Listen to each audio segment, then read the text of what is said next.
in the world's 50 best restaurants list, and therefore the world's best restaurant 2017 from New York, it's 11 Madison Park. That's Will Guidara. He built the world's #1 restaurant. The food in every fine dining restaurant, including his, is extremely good. So to get ahead of the rest, he ignored the food and focused on something else. Every diner has this in common, whether or not they realize it. They get very impatient the moment they ask for the bill. If it takes us too long to bring it, we've ruined the meal. Yet at the same time, I can't drop the check on your table before you've asked for it. Otherwise, what do you think I'm trying to do? Rush you out. And it's especially challenging in a fine dining restaurant because, let's name it, it's a big bill. And the moment you realize how much the meal costs, it's a little bit harder to still love that meal you've just had. To fix these problems, Will used findings from the world of psychology and behavioural science, including what I think is a very important rule for the restaurant industry. There's this rule, you've likely learned of it in the past, the peak end rule. It's how people generally remember experience, the peak of it and then the very end. The very end of an experience, if you dine at a restaurant during the winter season, is that moment at the end where you're ruffling through your pockets, trying to find your coat check ticket. You hand it to someone, then you're just standing there at the front door, waiting for them to go find it and bring it back. And at the end of a meal where every detail has been relentlessly focused on, it is, in pretty much every case, clumsy. And we said, how do we make that more awesome? And what we came up with was something that was not hard. It just required working a little bit harder. We re-engineered the entire coat check system such that the coat room was organized by table. And so when you sat down, we just sent you in. We put your coats at your table. We had another coat room that was closer to the front door, and we'd send a host around through the restaurant every so often to update where the tables were. If you were on check, they would note it accordingly. We'd move your coats from the bigger coat room to the smaller one right by the door. And when we saw you get up from your table, we would just grab your coats and we'd be standing there waiting with your coats by the front door. Now everyone would come. They'd be rummaging through their pockets trying to find their coat check ticket, only to realize they'd never been given one. And in fact, someone was already sitting there holding their coats. It felt like a magic trick. Now, that didn't require that much more effort. It just simply required a bit more preparation and a bit more ingenuity in how we built the system. But it made the last moment, so often the most clumsy, one of the most magical. And it had an impact because no one else had ever thought long enough about coat check to try to make it better.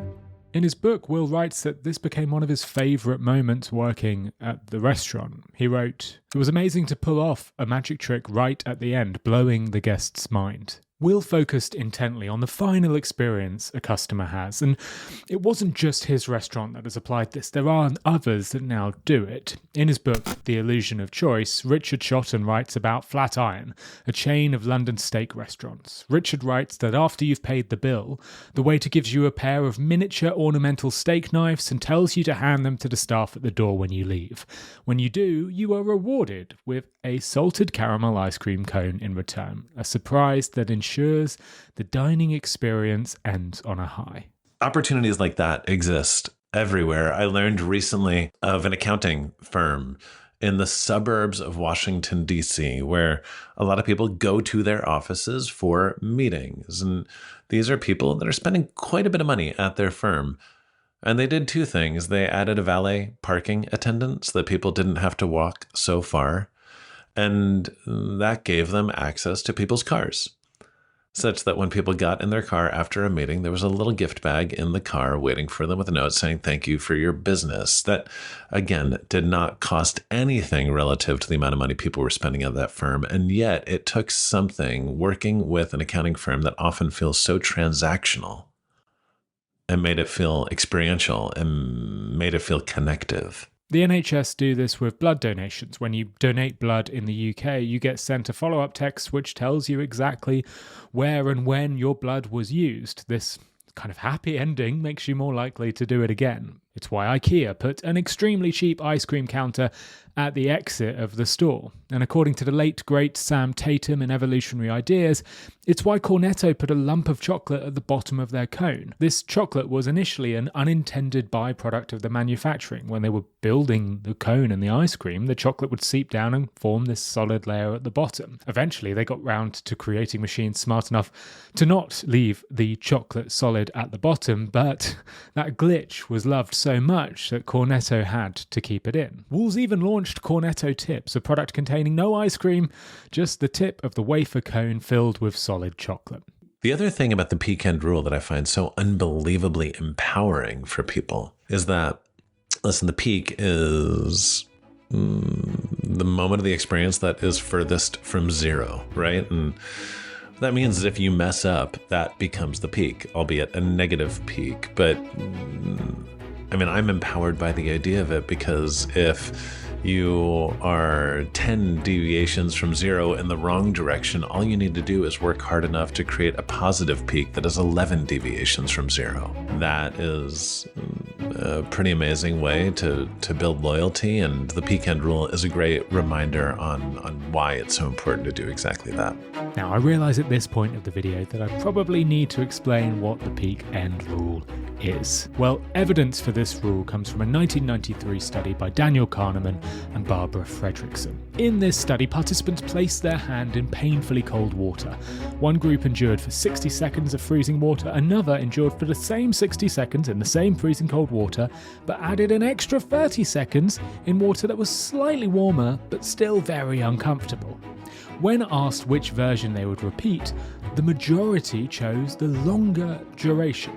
Now that is irrational, of course. It was longer and had the same amount of time in the painfully cold water, but participants preferred that longer version because it had a less painful ending. The ending was better. Kahneman and Fredrickson concluded that people don't evaluate experiences by averaging out every moment.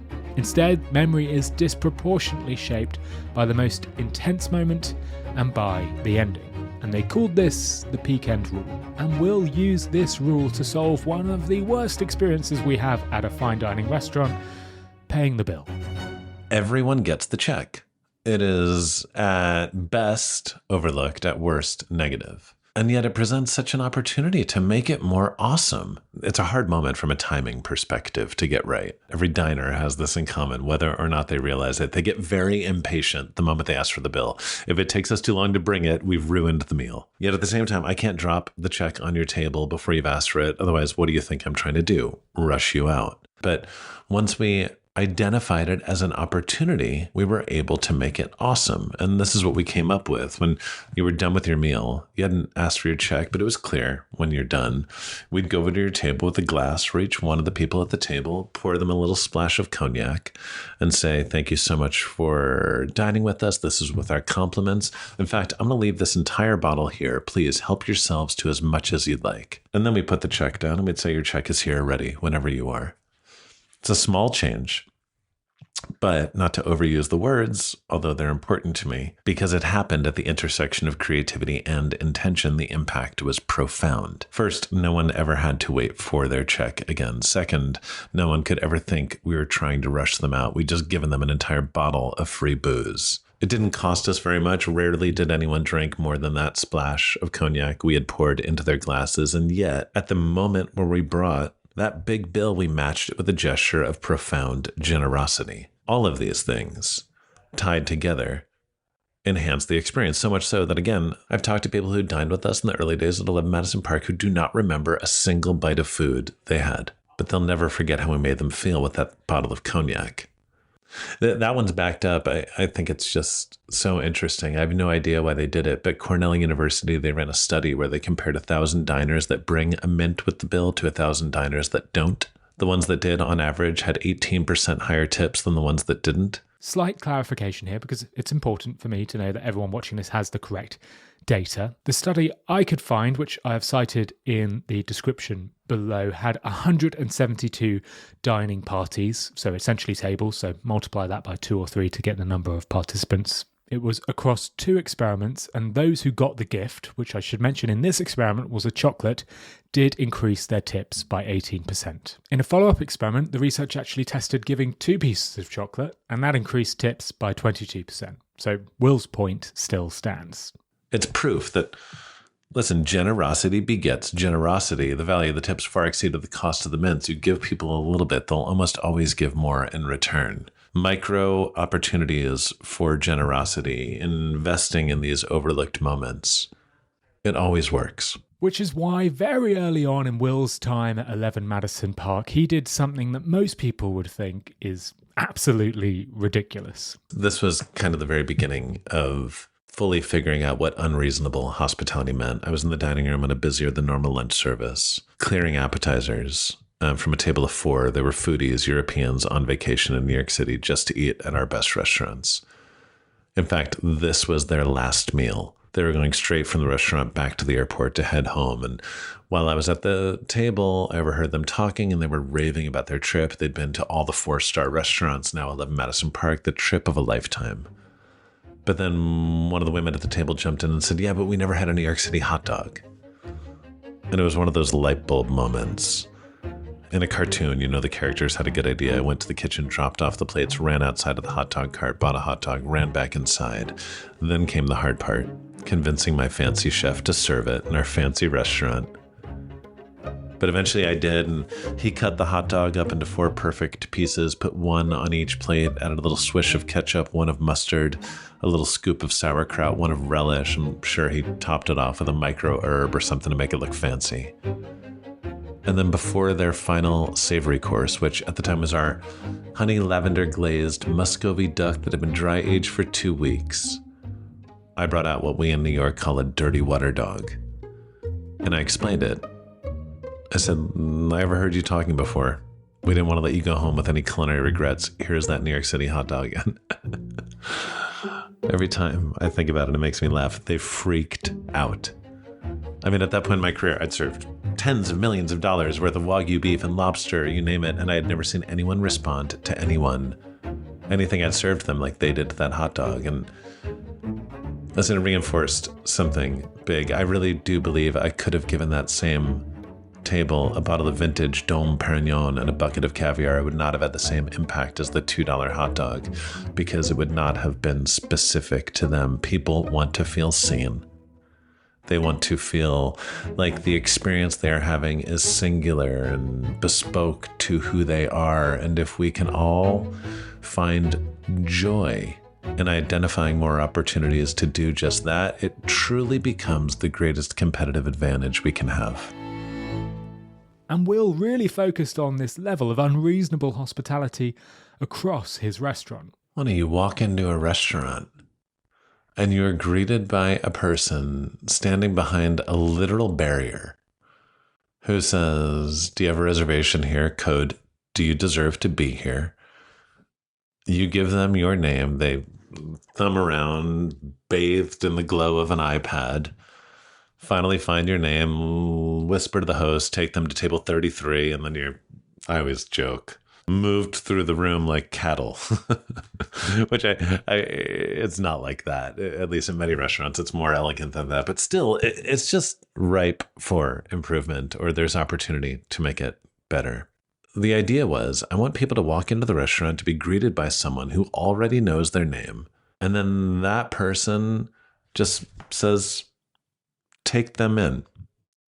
And that person knows where to bring them. Like, just to basically recreate the experience so that it feels like you're going to a friend's house for dinner. You open the door, they're greeted with a hug, and you're welcomed right in.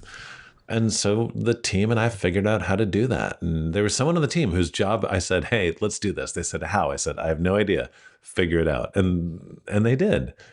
And it was very, very complicated. There was another podium around the corner. They used sign language between the two. The person greeting people at the front door had Googled a list of everyone coming in. If your picture had ever been on the internet and you looked anywhere close to the person in that picture, we could greet you by name. We broke reservations up from every half an hour to every 15 minutes, so fewer people were coming in at once, which meant there were less people we needed to remember. We had these little pieces of paper with the pictures and the names so that the maitre d' could refamiliarize himself with who was about to come in every 15 minutes. And it worked. It creates a peak experience, and Will filled his restaurant with these peak experiences, from the ticketless coat check to the way the water was poured. What you're referencing started at a baseball game. I don't remember whether it was the Yankees or the Mets, but I was at a baseball game in New York City. And I was watching the catcher give the signs using sign language to the pitcher to communicate what pitch they were going to throw next. And I was just inspired by the idea of sign language. Here's the reality in a fine dining restaurant, and it's the case with many chaotic environments. You need to place importance on economy of movement. The less people have to move, the less chaotic the room will feel. And not only will service be more efficient, but the experience for the guests will be more elevated. So I was like, how can we use sign language to help us achieve that goal?